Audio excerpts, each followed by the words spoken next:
He was tired, not the kind of tired that sleep can fix, but the kind that settles deep in your chest. Life had become a maze too complicated to navigate, and he just couldn't see a way out anymore. That's when a tempting idea appeared, leaving, going far away, another country, another life, another beginning, a graceful escape disguised as a fresh start. He looked at the open suitcase on the floor the way someone looks at an emergency exit. Inside it were the few things he still believed were worth keeping. As he folded one shirt and then removed another, something inside him felt like it was falling apart. Bills he couldn't pay, plans that never happened, lost opportunities. Everything echoed in his mind like a cruel reminder that maybe he just wasn't made to win. And with that crooked smile of "I'm fine," but not really, he convinced himself that disappearing was easier than trying again.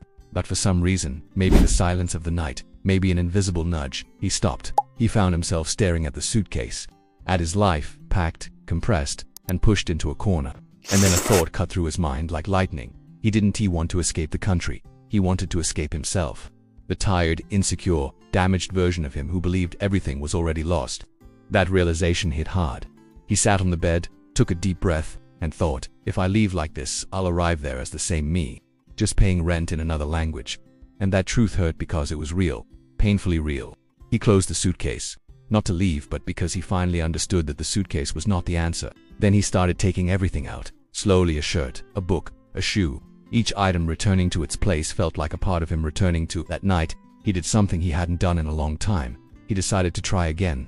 He made coffee, opened his computer, rearranged his room as if rearranging his own mind. He sent messages, reconnected with people, put himself back in motion, and in the middle of all that, he felt a spark, small, shy, but alive. Hope. He realized he didn't need to move to another country to change his life. He just needed to change his attitude, to start again right there, in the same address, in the same body, but with a different courage. And in that quiet dawn, he wrote on a piece of paper, "Today, I start again," and he meant it.